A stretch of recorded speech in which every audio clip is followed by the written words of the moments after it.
Hey guys, just got back from the theater from seeing Escape Plan. I apologize that I didn't do this a day earlier. I usually do these movies reviews on Fridays, but because I had something really important going on, specifically, I was waiting for a very important phone call yesterday. Um, I wasn't able to go to the theater. I had bigger priorities than going to the movies, and even if and that's tells you something that how big a priority it must be because it's I missed out on a Stallone Schwarzenegger movie. Those two guys are my favorite people, so I was like, I figured, what the hell, I'd go see it today instead, and get a chance to finally go see it, even though I just basically got off from 4 a.m. to 9 a.m. shift at my job, and so I'm really dead tired. But before I get in my review, I want to talk about something that I've noticed on my videos. I've gotten a few comments on my videos lately, and I appreciate anybody who comments on my videos. I actually read them all. If you think I don't read them all, I do. I appreciate anybody who comments on my videos, even the people that criticize my videos.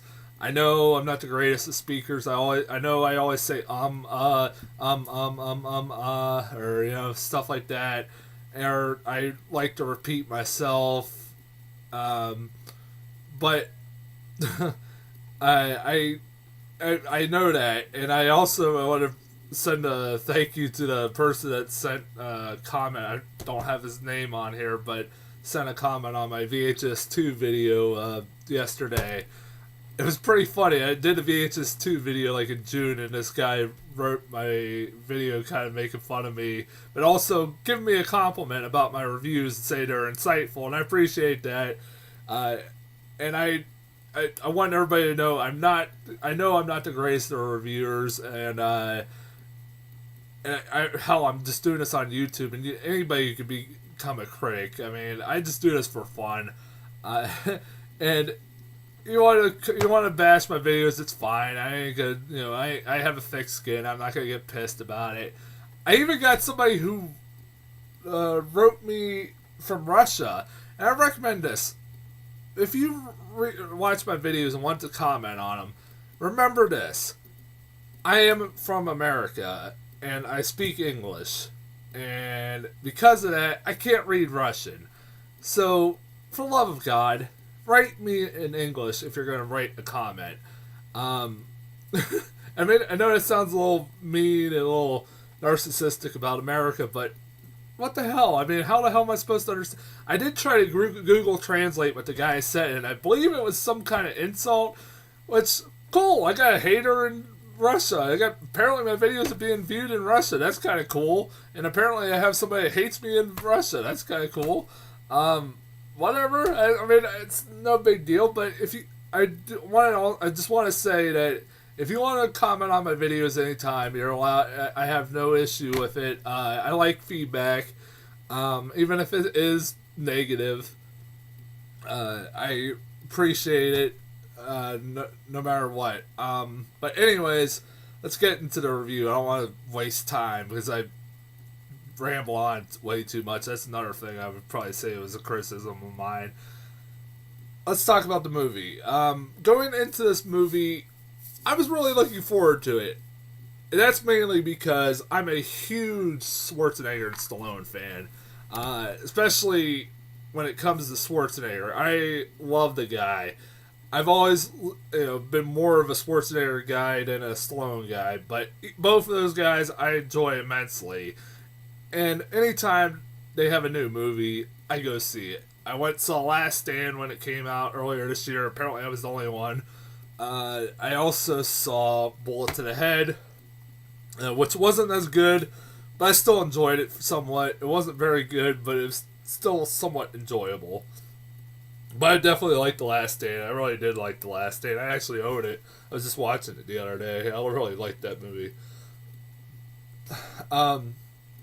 But I was really looking forward to this. I kind of knew going in there was almost no possible way I was gonna hate this movie, and you know my expectations were pretty high. I mean, I knew it was probably gonna be silly, and the whole idea behind it. It's a freaking prison escape movie of Stallone and Schwarzenegger.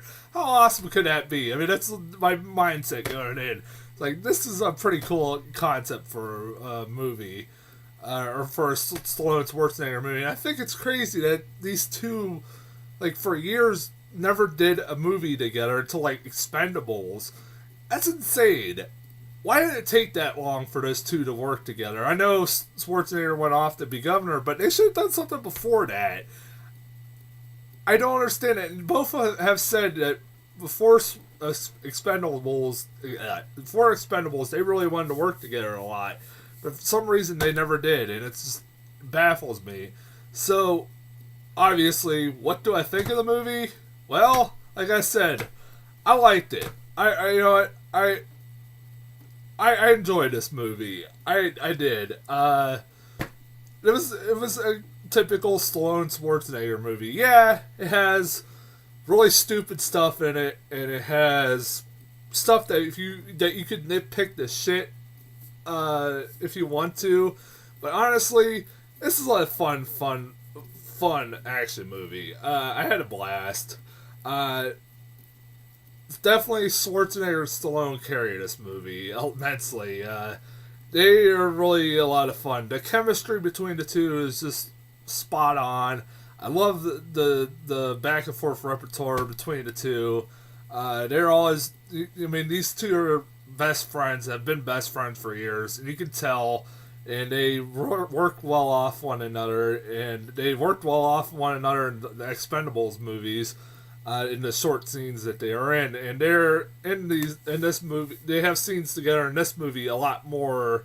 They're have a lot more scenes in this movie than they do in Expendables, and you get to see a lot of their chemistry, and it's a lot of fun. Also, surprisingly, there's a lot of good actors in this movie. They're just like put all over in this movie. I can name them off the top of my head. Jim Caviezel is the warden, who's pretty good. It was a pretty good villain. I call him basically Jesus because he played Jesus. His most famous role was The Passion of the Christ, where he played Jesus, and I still call him Jesus. So basically, Jesus was a prison warden, which is kind of funny to say. Amy Ryan, who I love to death, is in this, really good. Vincent D'Onofrio, a guy who doesn't get enough roles, in my opinion, and should be in more. Vinnie Jones, which I didn't know he was in this, but that's as a prison guard is really good in this. Fucking Sam Neill pops up in this movie. At first, I didn't even realize that was Sam Neill, and I'm like, when the hell was the last time? To which it made me think, when the hell was the last time I saw Sam Neill in a movie? And I'm like, I think it's almost 10 years ago, and I've seen it.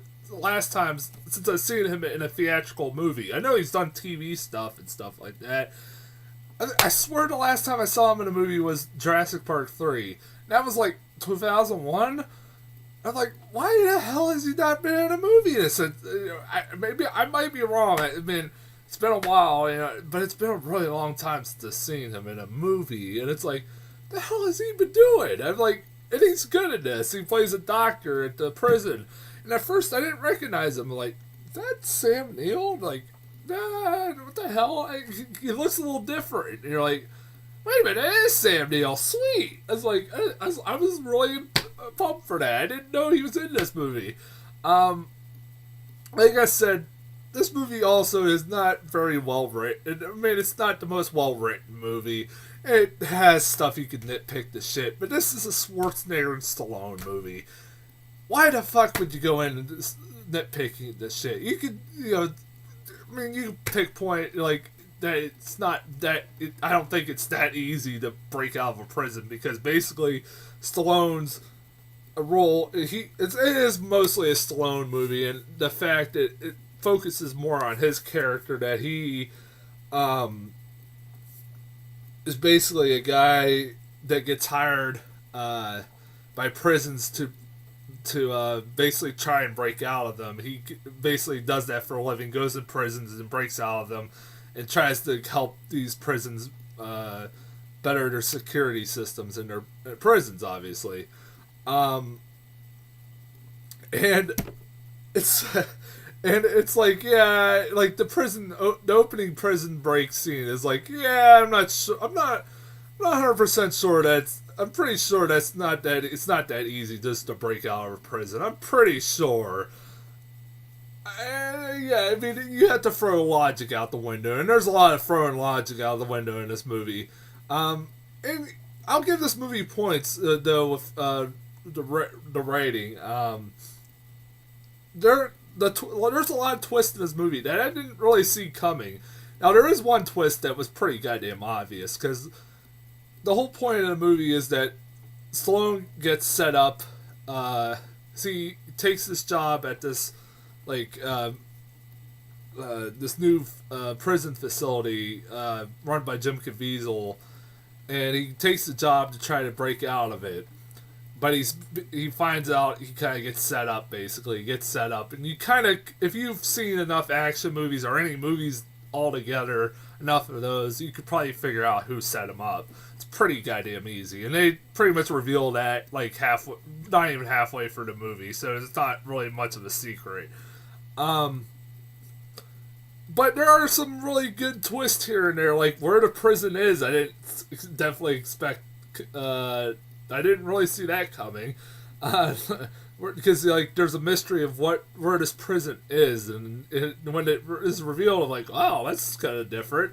I didn't expect that, which makes you start thinking about the logistics of this prison a little bit. But but yeah, whatever. What else? I mean, yeah, like the twist at the end. There's a couple I absolutely didn't see coming, and if you sit there and think about it, another one of those. If you sit there and think about it, you could nitpick at the shit and go, yeah, that doesn't make much sense, or that couldn't really happen. Like how they break out of prison is kind of basically by coincidence, honestly, by damn good luck, honestly. But whatever. I mean, I'm spoiling it. Yeah, they break out of prison. It's a fucking Stallone Schwarzenegger movie. What do you expect? I'm spoiling it, but I'm not spoiling how they get, there, and how. I'm not gonna spoil the twist either. So, also, one of the weirdest things about this movie, that I've sat there and thought about this a little bit. There's one plot point that kind of baffled me at the end of it. Like, I don't know, I don't think that went nowhere. And it seemed like a really important plot point, but it literally went nowhere, in my opinion. Maybe I missed something, and maybe I've been wrong. And if you guys like to comment on my videos, maybe you can help me out on this. The whole plot point I'm talking about the whole plot point with Stallone and his family. He basically, Schwarzenegger asked him, like, halfway through the movie why he is doing what he's doing, like, trying to break out of prisons, why he decided to do it. And he reveals, like, was a former lawyer who had a family, stuff like that. And you kind of, like, get the hint that something happened with his family. I could have missed it, and some of the dialogue kind of was inaudible, in my opinion. Maybe I'm going deaf. That could be a possibility, as I sometimes am. But I don't know if I'm trying to figure out if I missed something on that. But then you kind of like get the hint that maybe Amy Ryan is like a love interest, and you start to think maybe she's like his wife or something like that. But they never go anywhere with it. It just kind of goes nowhere, and you think this is a really important plot point, but it doesn't go anywhere. You're like, what was the whole point of that storyline with his freaking family? I don't get it. I mean, I know it's a Stallone's words, but that's something that's just kind of, maybe that is kind of now nitpicking, but it does really go nowhere. Like, what was the point of that storyline? I feel like stuff was missing from there. It felt like it was an important storyline. They brought it up a few times in the movie, so I figure it was. What else? I guess there's not much else to talk about. Other than, go see it. If you're a Stallone Schwarzenegger fan, you'll go see it. If you're like me, who I'm a huge fan of Schwarzenegger and Stallone, you'll go see it one way or another. I recommend that people go see these movies because I want these two to continue making movies. I know their last two movies haven't done very well, and I really hope they continue. Because I don't want them to go like direct to DVD or anything like that, like Jean-Claude Van Damme, Steven Seagal, and people like that have done. I hope these movies continue to do well. I mean, they're two really charismatic guys. They're really charismatic. I enjoyed both of them immensely. They're not the greatest of actors, but there are definitely they have so much charisma that it kind of like substitutes for their acting. And they're very likable. Stallone is not. I mean, Stallone and Schwarzenegger are not terrible actors. I've seen a hell of a lot worse when it comes to action guys. But I mean, it's like I said, it's a lot of fun. Kind of like, leave your brain at the door. You'll still have. I mean, you'll have fun. It's not a bad movie. I did kind of lose interest towards the end. I think that was mainly just because I was really freaking tired. But mostly in this whole movie, I enjoyed it. I had a blast. I liked the stuff that was going on in this movie. Other trailers, I could talk about trailers, but I got like all the same trailers I've got, like Grudge Match, obviously, of Stallone and De Niro. And one I did get that was new was Non-Stop, which is Liam Neeson is basically an air marshal on a plane where he gets a text message basically from a terrorist, like unknown terrorist, who says that he has to transfer money into this guy's bank account or people on this plane will die every 20 minutes. And it's like, yeah, that's like a little logical on, the plot. It kind of makes you kind of, huh? But it's from the guy who made Unknown, one of Liam Neeson's movies. I liked Unknown. I thought that was a really underrated movie. I like Liam Neeson a lot. He's another guy I really enjoy as an action guy. I'm an old school action guy. And even though I like guys like Jason Statham and Jeremy Renner and stuff like that, I'm more of an old school guy. And I guess you kind of consider Liam Neeson old school, even though he started later in his career doing this stuff. But yeah, I'm definitely gonna see that. I love Liam Neeson. Liam Neeson's awesome. When he's a badass, he's fucking awesome. But yeah, I'm gonna get off here. I don't know when. I will forewarn you guys about this. Next week, I don't know if I'll be back right away. Because I'm doing something on Friday, but I might try to go to like a Thursday night screening if I can. Next week's movie is Bad Grandpa, Jackass Presents, which I hope is really good. I like Jackass guys. But if I don't get around to it either on Thursday night or Friday, it probably won't be coming until later that next week. So I'm gonna forewarn you now. It'll be a while maybe until I get that review. I know. I also have Rush. Just finally came to the cheap movie theater, so I'm gonna try to get around to watching that sometime this week maybe. And I think Kevin Hart Let Me Explain documentary that I missed in theaters. It came out on DVD. I want to try to check that out. I'm going to try maybe watch that and review it. But in the meantime, the next time I do a review, which is for Bad Grandpa, I don't know when that will be. Hopefully it will be next weekend, but I can't promise that. But until then, I will talk to you guys later.